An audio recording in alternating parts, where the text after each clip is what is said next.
Welcome back to this week's episode of The Real Country File. Absolutely glorious day, crisp. This was covered in frost this morning, this barley. It's not now. We like a bit of frost though. Keeps any insects at bay that might be wanting to live in the barley. Coming up on this episode, it's sponsored by Massey Feeds. They make a wide range of animal feed. You can collect it from their depots or have it delivered. You can see the link below this video of how to order it for Massey Feeds online or masseyfeeds.co.uk. It's on the screen now anyway. Angela's put it on, I'm sure she has. And then Stephen is at a Rural Crime Conference talking to the lads from Cannon Hall Farm, so we'll head over to him in a minute. But before that, I was in Germany last week at the Agritechnica show, and there was something quite novel. It was very much a replica of a class combine, but built in China with electric motor drives. So here's a quick look at that. This is an electric tractor. I say electric, it's got a diesel engine generating the power, and then the transmission is electric. It looks very much like a John Deere. Again, it's made in China. It's not to copy the John Deere, they've made it look like a John Deere so it looks familiar to customers for when they break into the market. But at the moment, the engines aren't Euro compliant, so they won't be available till next year. The combine apparently will be priced at €430,000. It's got a 9.3 metre header, 450 horsepower, but boosts to 600 because it drives a generator, which then drives all the electric motors, but also a battery. It's got a backup battery, so when it demands power, it can pull a bit more through and boost to 600 horse. I'm not just sure. We can't really get the answer out of the guy to see whether they bought a Lexion chassis and made it off that, or they copied it. We don't really know. But it's crazy because it's electric motors driving the whole thing. 11? Did you say 11 electric motors or 14? I think it was 14. 14 electric motors. You've got an electric motor there driving the drum. You've got... Oh, that's on a belt for the front. There's electric motors up here driving the rotors.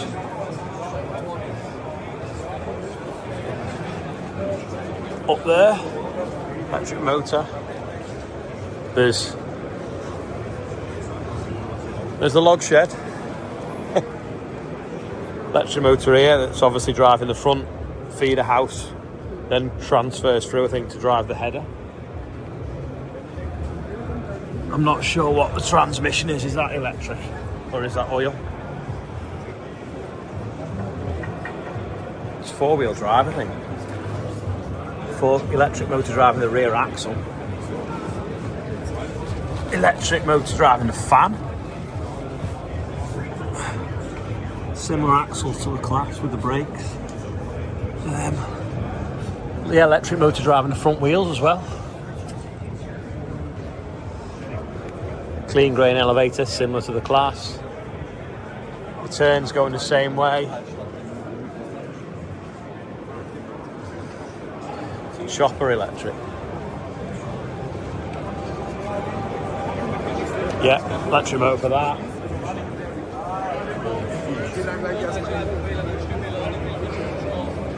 The Zoomilon.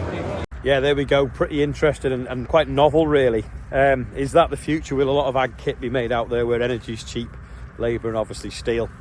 Now, we're going to head over to Stephen. It's at a Rural Crime Conference with, I think it's Rob and Dave from Cannon Hall Farm. So over to Stephen. Well, on this episode of The Real Country File, I've come along to a lovely spot in Lancashire for the police's Rural Crime Conference. So an absolute pleasure to have Rob and Dave Nicholson from Cannon Hall Farm here at the conference. Keynote speakers, chaps, it's a bit different from pigs and sheep, isn't it? I know I nearly froze when they said our keynote speaker, because I don't feel like a keynote speaker. We're just here telling our farming story about our little farm in Barnsley, and also about our experience as a rural crime, because it is a big problem, it is a big issue, and we want to share information, build partnerships that help it become less of an issue for people. It's been really interesting. You know, some of the things we can implement when we get back to beef our security up, and well, just to educate people as well. I think it's a great thing. One thing that worries me, David's told the whole audience that a JCB key fits every JCB. Well, it does. So there might be a crime spree now, thanks to him. Well, I hope not. But JCB, if you're watching, sort it out. Right, we're paying £100,000 for that vehicle, and the key will fit any JCB. It should have its own unique key, shouldn't it? And Well, that would go a long way to preventing rural crime. There are loads of things that happen in the countryside that go unreported. I think the key is report any crime, make sure that the data analysts get to know about it. They can direct resources in the right place so they can then reduce crime and make all our lives a lot less hassly and a lot safer. if you hire plant machinery, Rob, they've got a special keypad. You have to key in before you can start it. Perhaps that's the way forward. Perhaps we need to invest in a little bit of that tech to safeguard our stuff. I think we're really proud and honoured to be invited to Lancashire today because we regard Lancashire as our best friends, not our enemies. They're just across the border, and it's wonderful to be here and to enjoy the weather. You don't say that when we're playing cricket against each other, Yeah, I'll tell you now. Yeah. But, yeah. But seriously, it is a pleasure. My son-in-law is from this county, right? So, you know, and we've welcomed him into our family. In fact, with open your arms. two grandsons are both Lancastrians, aren't they? They are, so, Yeah. and I love them to pieces. Yeah. And the one takeaway you mentioned about keys, but rural crime, £44 million from the NFU Mutual. We've heard from the speakers today, probably double that because of all the other insurance firms that insure farms. Key takeaways then for you so far within the conference, the networks and what else? I think it's just make yourselves less of a target. Make sure that you're not the one that's easy pickings. And if we all do that, then crime will become less prevalent. They might even go away and get a proper job, and that would benefit everyone. Well, and as well, before the crime's committed, there's always someone round looking. You know, when you see something like that, move your stuff. You know, we've done in the past. We've had expensive sheep in a field. We've seen somebody looking at them, and we know they were up to no good. So we got our trailer and got them into another field that are a lot more secure. Prevention is better than cure. Exactly. Rob, Dave, from the Real Country File, thank you very much, Jack. Thank you. Thanks for having us. So we've got Inspector Olly Tattersley. Olly, tell us a little bit about what today's event's all about. Yeah, so today we've had our Rural Wildlife and Heritage Crime Conference here in lovely Lancashire. What we've had today is we've had lots of different partners from different agencies such as RSPCA and some of our North West Regional Crime colleagues as well. Just talking about some of the investigations that they've had and some of the work that they're doing to combat crime in our rural communities. We've also had quite a few of our teams here on display. So Lancashire, we're very proud of our Rural Task Force offer that we've got here.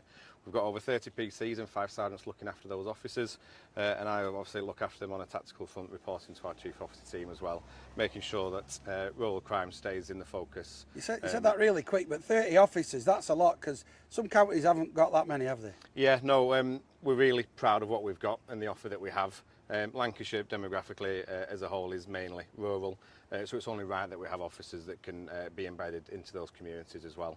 So we're really proud of that offer, one of the largest across the UK as well, and it's something that we're hoping today has kick-started that momentum to get them into the communities, working with the people, and something that we're committed to continuing as well. And you're reaching out to the farmers, rural community. You've got some great initiatives. I noticed one of them over on the coast there where it was looking at logging farmers' equipment so that you know if it gets stolen, you've got all the details already. Lots of stuff that you're on with across Langs. Yeah, so that's Op Elemental that sort of was born out on the Fylde Coast, so really good initiative where we're visiting all the farms, making sure that we know who they are and more importantly they know who we are as well. Just building those links and like you say, we're taking details of all of their machinery and everything so that, heaven forbid, if it does go missing or does obviously get stolen, then we're already one step ahead and we know exactly what we're looking for as well. And you do hear it quite often, not just in rural communities, but all across the UK. People say, why should I report? They never find anything out. Why should I report? It's super important that you need to report. If you're not reporting, we don't know where the crime's happening. So we really want to know where these crimes are happening. We want to know, no matter how small you think it is, what we would refer to as suspicious circumstances. We need to know exactly where that is, because if we don't no, and we won't put our patrols there. But if we're hearing whispers or we're hearing reports of lots of issues in certain communities, we will respond to that. We will put our cops in those areas and we will investigate as much as we can. Well, I appreciate your time. Thank you very much. It's been a great conference, No, and thank you. look forward to see the next one. Cheers. Thanks for that, Stephen. Now we're actually heading over to Cannon Hall Farm itself, where Massey Feeds rep Kate is talking to David about his sheep. Good morning. My name is Kate Netherwood and I'm the sales specialist for Massey Feeds, and we're here at Cannon Hall Farm this morning with Farmer Dave. Thank you ever so much for having us. How are you doing? I'm really well, thank you. Good. Yeah. Now, we came to you. We wanted a special product. We wanted a sheep nut that would deliver. Firstly, we wanted it copper guarding because the Dutch sheep and the Valley black-nosed sheep, they do suffer from copper poisoning. Yep. We also wanted extra minerals, and we wanted a pellet that's going to perform in the show ring. Yep. We wanted some prize-winning sheep, and you've delivered that for us. We've got several firsts this year. Penistone Show, we got champion. Westmoreland Show, we got champion with the Dutch sheep. Yorkshire Show, we got a second. You can't win them all. But there you go. But you did produce a great pellet for us, and it has shown in the ring. Fantastic. Okay, so you've had an absolutely phenomenal show season over the summer. What's the next stage going forward with the sheep? Well, we've been looking at all our different rams. We've been looking at the ewes. We're trying to improve our flock year on, year out, because out there are some great sheep to compete against. So hopefully next year we'll be back in the ring, getting a few rosettes as well, and just improving the breed. Brilliant, and we'll keep going with that fast lamb and keep supporting you from the nutrition side. Exactly. Thank Brilliant. you very much. Thank you.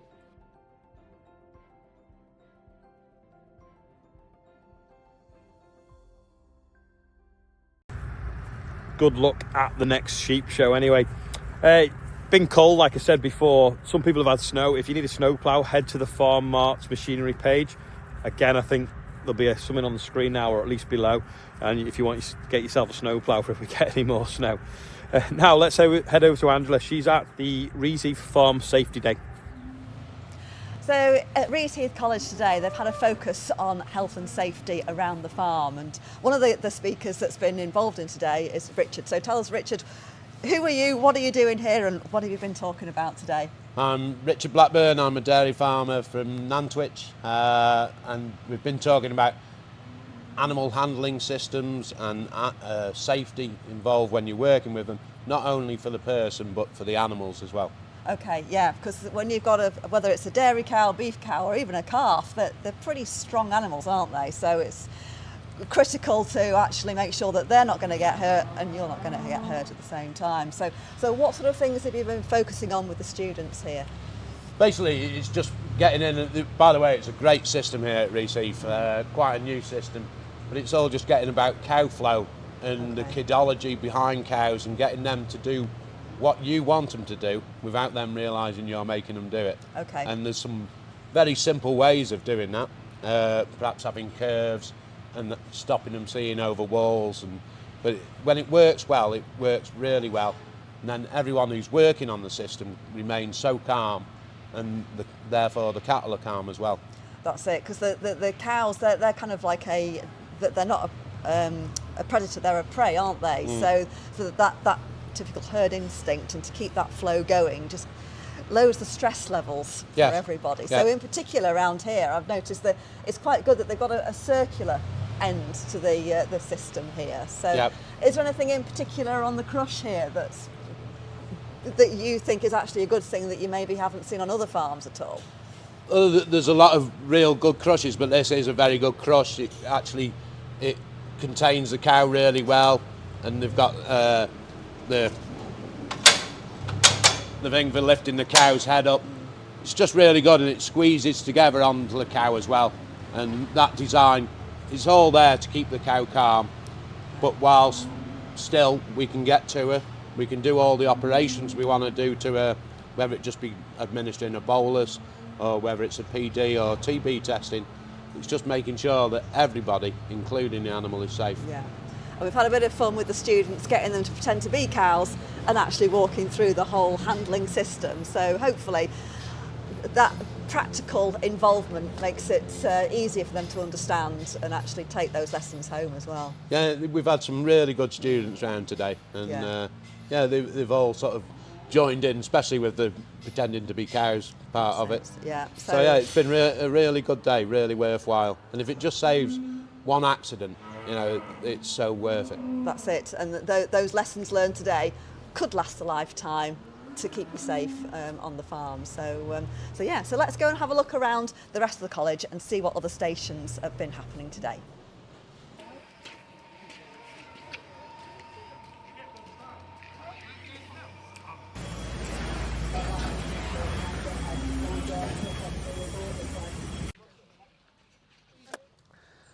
If you are tangled up in the wires, or if your vehicle has gone off because the power's caused a surge in it, you stay in the cab.